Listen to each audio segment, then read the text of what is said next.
Hi everyone, my name is Robin Lynn Lawton Murphy. I'm 62. I was born and raised in Palm Springs, California. My parents were the Londonaires here in Vegas. They worked in Vegas at the Mint Hotel, which has now been imploded, but at that time they worked with the Rat Pack. I'm sure you're familiar with Frank Sinatra, Dean Martin, you know, the Rat Pack. And so my father now, who's 95 and retired in Palm Desert, and my mother's retired and she resides in Palm Desert and also in England. And they were the Londonaires. My mother named me after her stage name of Robin Lynn. The Londonaires were the showgirls, and Billy London was my father's stage name. He was a famous drummer. He would interview with Johnny Carson. He would play drums with Buddy Rich, Gene Krupa. You know, they were very, very, very, they even cut a record. So growing up for me, I was growing up separated from my family who resided here in Vegas. I was in Palm Springs. My grandparents, they came in from London, from England, to take care of me and raise me. Being raised with the English vibe, I learned at a young age how to hold a teacup with the little pinky. And eventually I never knew I'd end up here in Vegas and be welcomed into a world-renowned hat club. Very elegant women involved in this tea society that we go to. Growing up was a bit difficult because I never really got to know my mommy and daddy. They would come in from Vegas and they would expect me to do a little song and dance. And of course, when I grew up, you know, my grandparents put me in all sorts of dance classes in Trixie Jeanette School of Dance, tap, modern jazz, ballet, you name it, I was in it. Singing, you know, they had me in singing and piano and guitar and everything you could imagine. It was a lot of pressure for a little girl. You know, when I was 10 years old, they retired from Vegas and they came back to the desert. And in Palm Springs, my father had a 16-piece orchestra and became Frank Sinatra and Bob Hope's band director, you know, desert entertainment director of the desert of Palm Springs. And he would book in bands all over the desert with these celebrities and also in the country clubs. So a lot of country clubs in Palm Springs, California, and a lot of golfers. And so that's where our residential home was. So when they retired Vegas, they came back to Palm Springs. And of course, I kind of didn't follow in my mother's footsteps, didn't want to. I tried, you know, I could curtsy and do a little kickball change, turn, step, you know, kind of the little showgirl I was supposed to be. And I still have it in my blood, but I never became a showgirl. I felt that I was very left alone a lot, you know, lonely. And it looked good on the outside, but when the inside, when in the family unit, indoors, it just wasn't homey. It wasn't, my grandparents were my real, like, love, you know, for me. My mom and dad were just these people that I saw from afar, and she never let me see her without her makeup on, my mother. Very strange woman. I love my mother. It's just I put her on a pedestal. And you know, sometimes the only way off that pedestal is to go down. She decided, you know, I think, I need to send you to a private school, Robin Lynn. And a half brother had come to live with us when I was 12. And my father had been married to another lady before my mother. So he's an older half brother. And I grew to know him, you know. Then my mother decides to send me to a private school in Arizona. So that separated us. And I never saw my brother after that. My mother instilled upon me that my brother got into a rock and roll band and he went down a bad rabbit hole. And being that I was her only daughter, I listened to that nonsense and noise. And I wish I hadn't, but, you know, we were separated. And that's when my life became very tumultuous. I ran away from a private school in Arizona.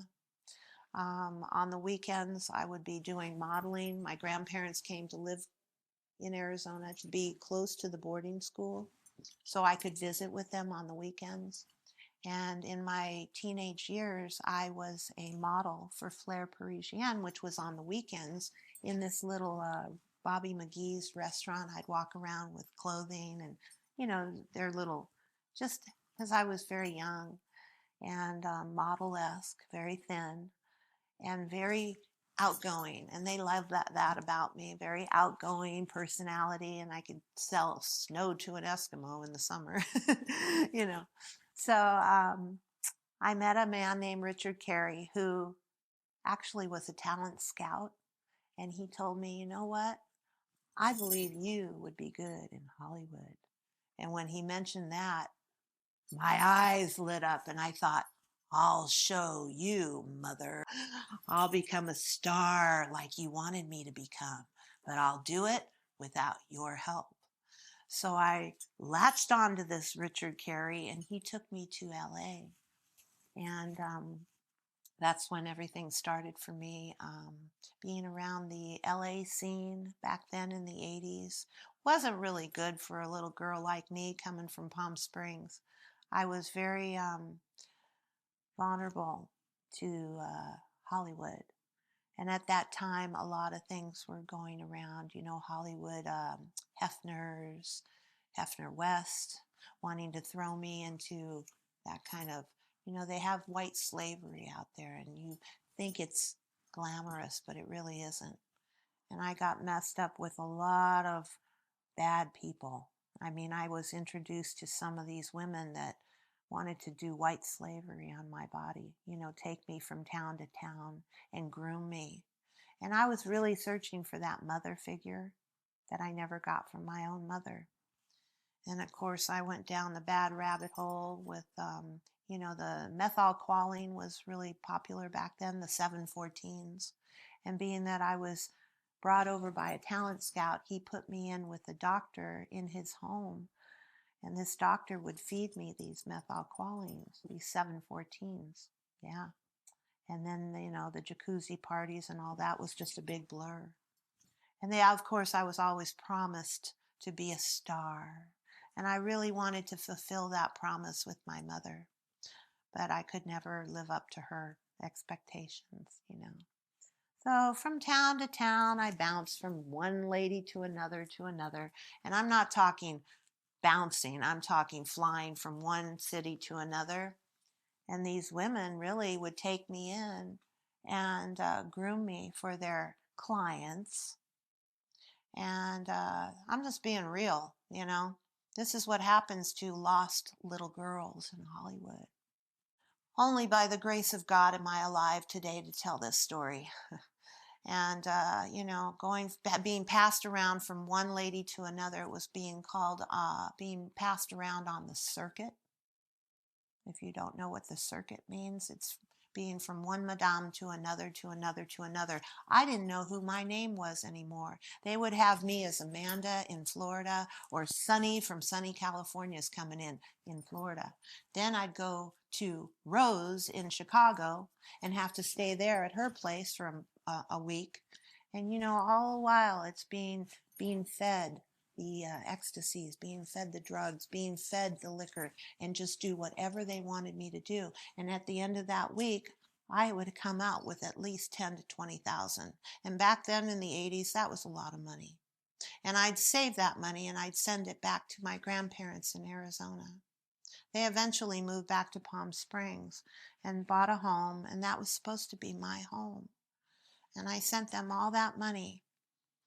And then my mother and father got involved. My mother decided to come in one day and take me out of that house in Palm Springs where I would go back for a vacation or just to go and rest from being on the circuit.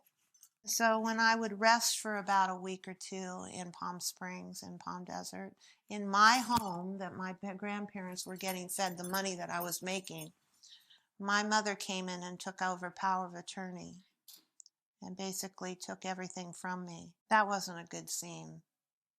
After that, I decided, what can I do? I'm washed up. I'm getting older now. I'm starting to, I'm getting older. I'm in my 30s now. Okay. And I've done this for about a good 10 years. And I'm getting tired. Passed around from one man to another, from one lady's home to another on this circuit. Very dangerous. And then, of course, when my mother threw me out of the house and took power of attorney, she sold that house and took them back to England. Yeah. So, anyways, all along, I'm starting to get heavier into the drinking, heavier into the drugs. Okay. And at 30 years old, I started looking like I was 60 and blacking out. And that's when I started saying, I don't think I need to do this anymore. I can't do this anymore. I wanted somebody to take me away from this so badly. I wanted my knight in shining armor. I always thought it would be one man or another that would take me away, just because they came back to me. They wanted to see me, just maybe even just for the hour, but they wanted to see me again. I always thought in the back of my mind, it's going to be him. He's going to put me in an apartment and he's going to take good care of me. Finally, I met somebody in Chicago, and he did. He did just that. He took me out of that lifestyle. He gave me a home, but my drinking got out of hand. And I started drinking too much and blacking out. And this is when the time of my life when I needed God in my life. You can go from a cucumber to a pickle, but a pickle cannot go back to being a cucumber. And that's exactly what happened to me.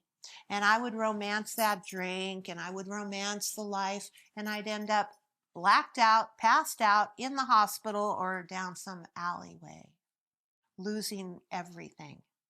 So many times I'd go out thinking I was going to do something right, and the drink got in the way. Blackout once. I was walking home down a long street that's a very dangerous road in Seattle. And, the bars closed down at 2. And I had to get to that liquor store before 2 a.m., but I knew walking this Pacific Coast Highway was a dangerous highway. It was the highway where all those girls were murdered on PCH Highway in Seattle. There's a PCH Highway in Malibu, but this is on PCH in Seattle. And it's where the Green River collected his girls. These were street walkers, and he would rape them, slice their throat, and throw them in the Green River. And I'm walking that street at night. And as I came home and I was in a blackout, I fumbled for my keys to open my door, and I had left my little dog Murphy in the apartment where I was at. This is before I had to put him down. This was a few years before. And I knew keep him in the house because I didn't know whether or not I'd make it back alive or not. And I remember struggling to get my key into the door, and some hand came from behind me and pushed it open, a big black hand. And as I turned around, he knocked me to the ground, and my dog, Murphy, precious Murphy, was like a roaring lion, and jumped over me and onto his groin and ran into the darkness with him. And I never knew if he'd come back or not. And it woke me up out of that blackout. And I was in shock, because I knew this man could have killed me. And I didn't know if my dog would come back. And he did. He came back. He came. He was like an angel to me, my little dog. That's why I said I was so sad when I had to put him down. I had nobody to help me put him down. I did not want to live after that. But, God had other plans, and that didn't work because, being up in Seattle, I found a man that would take care of me, but he also suffered from the disease of alcoholism, and he had to go on his journey as I had to. He comes from a very good family, though, and he took good care of me. And even though he was on his journey, he still paid for my rent. He still took care of me. And so I was able to get a scholarship to Betty Ford in 2003. And I went in there, and I realized now that, I am not my disease. You know, God has made a new creation in me. And you know, it took some time. I wasn't sober at first. It took 4 years, and then I had a bad car accident. And after that 4 years of sobriety, I never knew that a drunk driver could turn and hit me so hard that it could crash into my car and eject me and make my face look this way with a cut carotid artery in half. Had I not have been knocked onto the fire station lawn at PGA West, the EMTs were right there to help me. I died 3 times. I always get a little teary because I know that God has me here for a reason.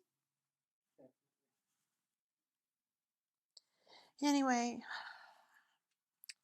waking up in the hospital that night, I didn't realize what had hit me or what had happened, but thank goodness I was 4 years sober from Betty Ford.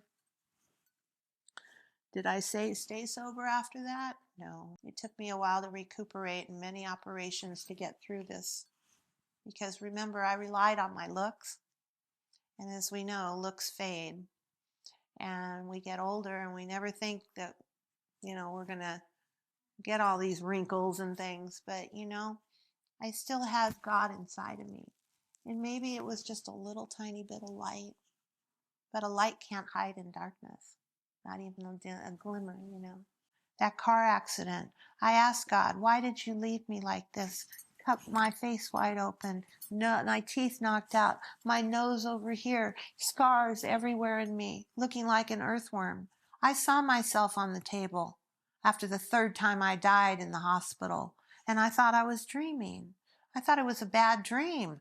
I'm looking at all the doctors and everything above my body going, this is an earthworm. I look like I could see everything going on in the hospital room. Kid you not. I saw it. That's an outer body experience, I've been told. But to me, it was just a bad dream. And then I woke up. I felt like I was falling into darkness on a roller coaster ride after I saw myself. And I woke up. And it was 3 days later in ICU. And the doctor said, you're a miracle to be alive. They had to sew this artery up since it had been severed, And I had a long road of recovery ahead of me. And do you think I'd stop drinking after that? No, not too long. After that, I had picked up another drink. I'm convinced when I went up to Seattle, that was a worse move for me. I went up there and I endured that Seattle for like 8 years. And my drinking got real bad. Seattle isn't really the place for a depressive, recovering alcoholic like me. You have a lot of darkness up there, a lot. It's beautiful in the summer for about 12 weeks, if that, but the rest of the time it's very dark. And I know that living in the darkness for me was like a comfortable thing at first. When I took that drink, I was comfortable. But after I got sober, living in that dark city, I couldn't do it. It was so difficult. I would relapse time and time again, And then the night that I had to put my beloved Murphy down, who was another Wheaten Terrier, he was my first Wheaten Terrier. Peter, my boyfriend at the time, who was also on his journey, he was in Arizona. I called him and I told him I have to put my dog down. Can you come home? And he said, no, I can't come back. I'm taking care of my son. He has a son from another marriage. That night I had a bottle of Seroquel in one hand, which is depression pills, and I went and got a beer. And I was going to wash these down and go to sleep. How selfish of me. But see, God had other plans. The phone would not stop ringing and ringing and ringing. And I didn't recognize that number. That phone did not stop ringing. The phone was ringing from a number I didn't recognize. I finally picked it up. And it was my brother, my half-brother, of 47 years I hadn't spoken to him in. And he says, do you remember me? My name's Stephen. Do you remember me, Robin Lynn? And I said, yes, I remember you. Stephen, what happened to you? He says, listen, I just spoke to our Father. He gave me your phone number. You're not doing well, are you? And I said, no. And he goes, it couldn't be worse than me. I'm having a liver transplant tomorrow, he says. Now, I thought my problems were huge. When I heard that, something clicked in me. Something sparked, like God said, what are you doing? Your problems are nothing. Your brother is on the phone. And he tells me, he says, Robin Lynn, I have a movie studio in Vegas that I have invested a lot of money in.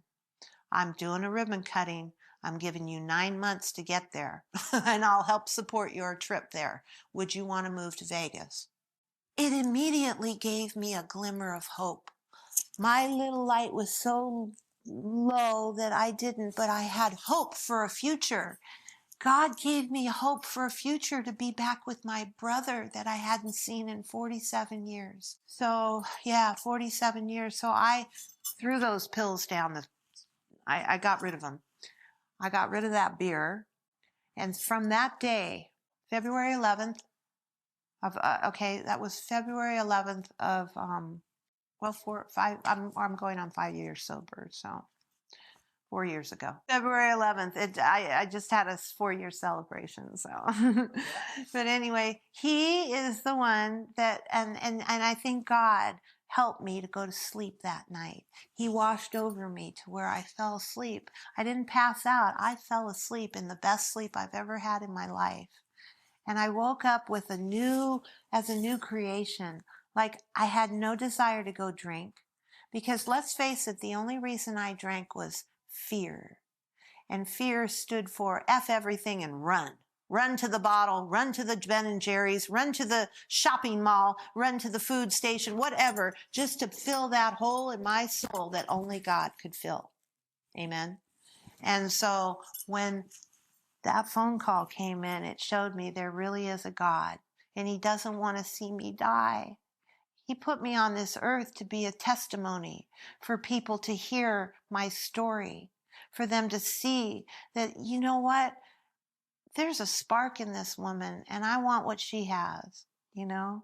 And so today I help others. I get out of myself and I try to help others. I try to be an example of what a struggling woman can be made whole again, you know. I am not my disease. I don't want to be known as that drunk woman walking around with no compass. You know, I hold my head up high today with dignity and grace because it's only by the grace and love and mercy from God who gave me a second chance many, many times over. And finally, when I attempted suicide and my brother offered me a trip here, I knew I had to face these demons head on, where the booze is free. And that, you know what? It didn't scare me. Actually, I looked at it like, this is a test and I can pass because God's made me a warrior, that I can cut the heads off of those demons of alcohol because I am the head and not the tail. Okay? And you know, today I walk with dignity. When I first got here, I didn't know much about Vegas. I did the ribbon cutting for my brother. You know, Peter, my husband now, he knew that I had a calling to be here. He knew it. And he was in Arizona and he said, you know, I want to join you. I know about Las Vegas and he's really into screenwriting now. And he's got his alcoholism under control now. He doesn't drink. We don't have a drop of it in our house. We don't allow that. And nor do we hang out in a barbershop long enough or we're going to get a haircut, if you know what I mean. So I don't go to bars. I mean, I know they're there. I have a reverent fear, like I do the Lord. I know the hot stove, not to touch it. You know, I have respect for the alcohol. I know it's everywhere. and people glamorize it or whatever. And it's free here, but it doesn't bother me. I just don't go to those places. I can walk in a market today and not have to go beeline it to the booze aisle like I used to. I was shaking before I'd walk in the market, and I was starving. It was like a magnet. I had to be there. I had to grab it. It had control over me. It has no power anymore over me. We just don't pick up one drink, because that will open up the allergy and wake up the monster in me.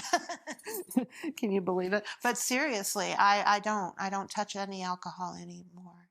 There's no drugs, no alcohol, and it doesn't hurt me. It doesn't hinder my walk with the Lord. In fact, it makes me stronger. Yes. And like attracts like. I attract people that want my help, and I'm able to give that to them through my walk in life. Today I use it for good. I help people that are suffering like I was, especially women. I have a little sponsee that I sponsor, and she's gone through a lot, and God put her in my life. I believe there are no coincidences in life. I'm sitting here for a reason and purpose. And that's why I help others. I get out of myself. So when I first came to town, I met a lady who had 10 show dogs. She became kind of a mentor to me.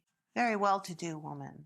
Unfortunately, some of those women are very ruthless, and I don't like being looked up and down. You know what I mean? I don't like that feeling, because I just want to fit in.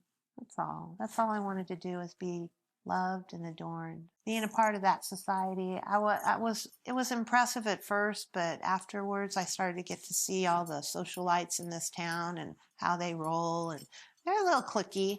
A lot of the entertainers hang out with entertainers, and then the high society people hang out with the high society, I just wanted to fit in and feel, where do I fit in here, I can't carry a tune, so I don't have that show business vibe that my parents do. And what I did before for a living really isn't noteworthy to get me a paycheck. So today what I do is, I just try to be selective of who I'm around. But I did notice one thing when I walked into that society. There were some Christian women that belonged to it.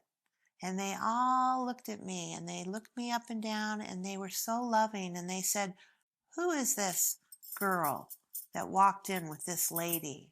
Come to find out, that woman I walked in with was an atheist and did not believe in God. And all the Christian women knew that, but I didn't know it. I had no idea. I had no clue. The group of Christian women, there's some very stellar women in that group. And they told me, they said, she's an atheist, this woman. She's well-known atheist here in town. And really, Robin Lynn, we don't see you as being that person. And we'd like for you to study the Bible. And I had never studied the Bible. Of course, you know what I did for a living when I was growing up. I thought God didn't want me. God didn't love me. I'm nothing but a dirty person to God, I didn't know that he could renew your life and make you whole again and make you clean as snow. I came to him just disgusting, a dirty rag. And what he did was he cleaned me up. So one of the ladies in this group of Christians is very strong, and she approached this atheist woman and said, "Did you know that you two don't mix?" And this atheist woman said, "Are you trying to keep me away from Robin Lynn?" And she said, "You damn right I am. You two don't mix." But she says, "Sister, if you want to learn anything about Jesus, I'll teach you about Jesus." And the atheist woman took it very offensively, and she left me, basically walked away from me. And that's fine, because really, I don't want to be attached to that negative darkness. I ran from that darkness up in Seattle. And darkness comes in all forms, even in people forms. You can tell. You can see somebody's spirit. I can feel it. I have the gift of discernment now. I didn't back then, but now I've been baptized in the Christian church at the crossing. I am walking the walk, and I have a testimony.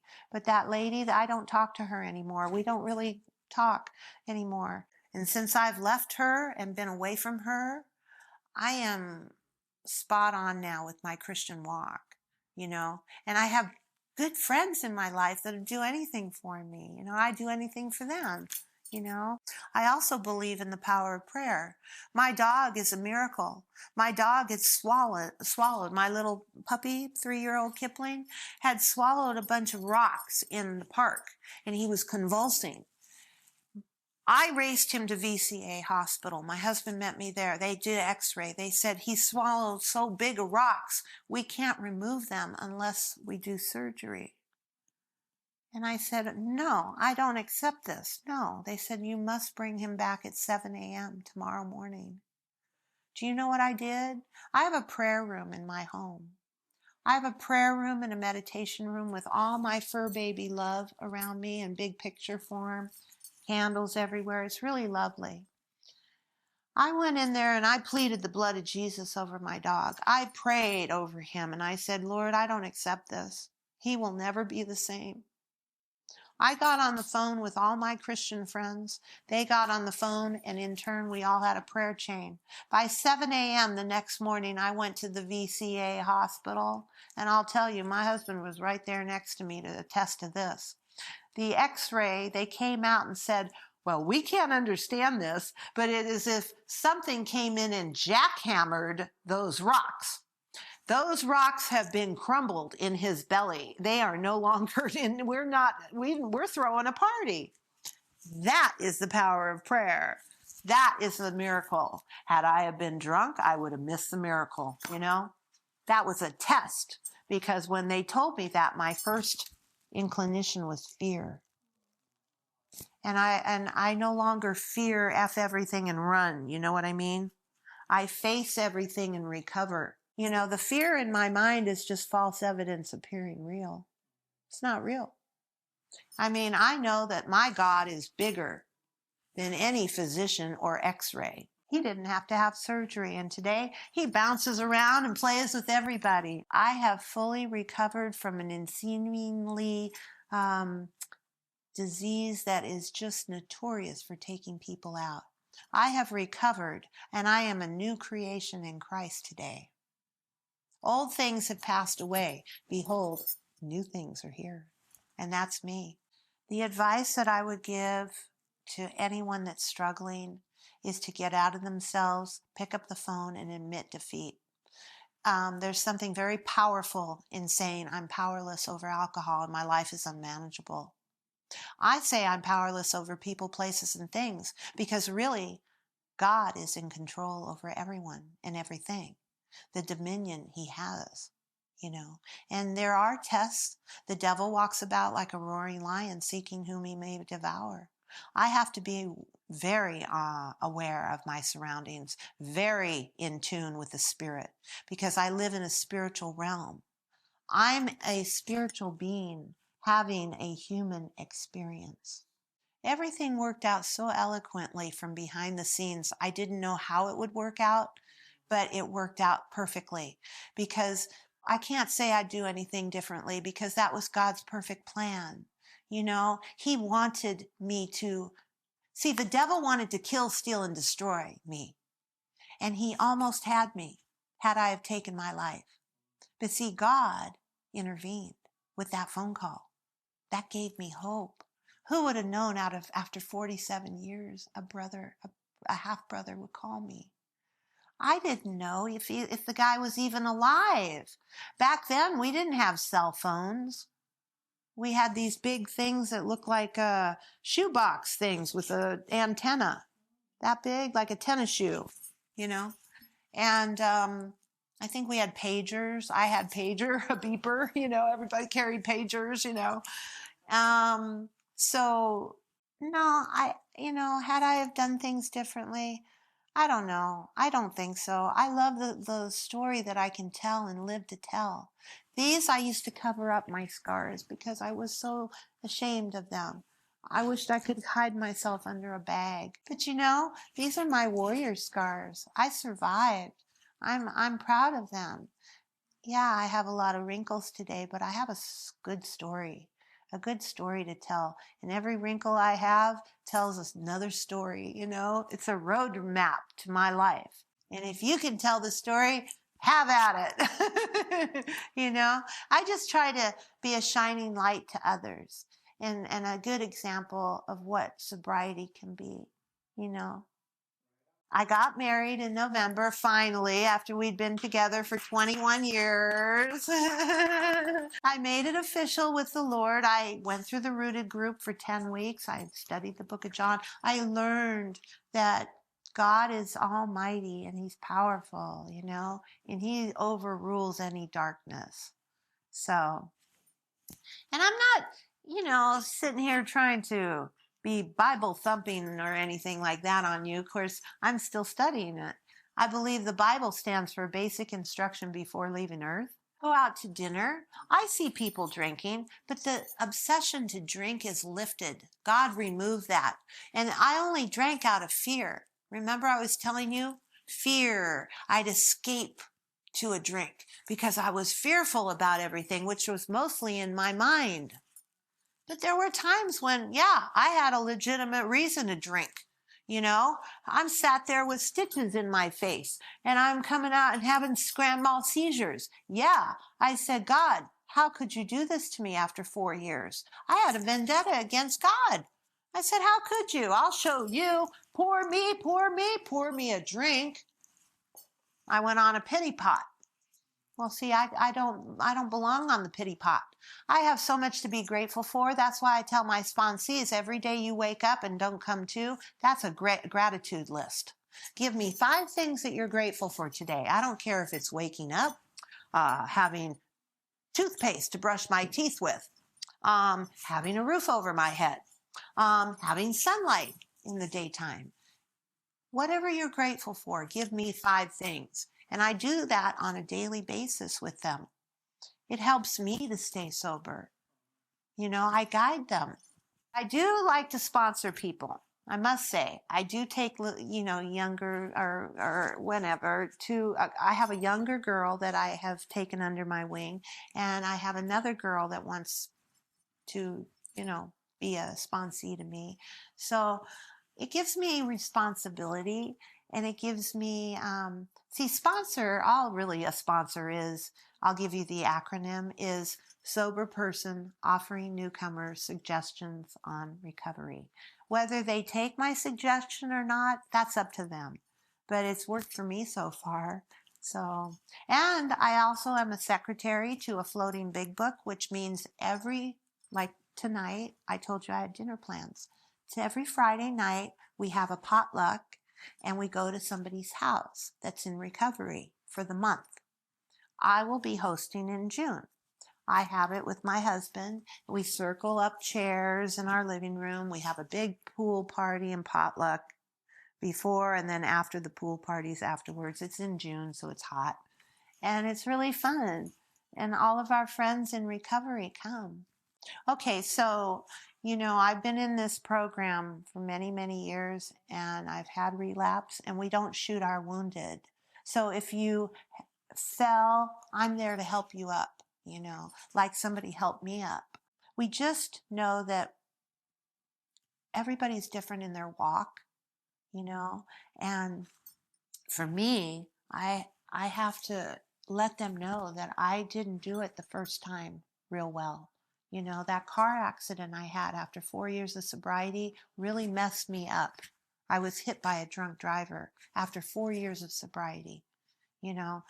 2003 to 2007, I was sober, going through Betty Ford. So that messed me up. And that's when my testing of faith was tested. God tested me there.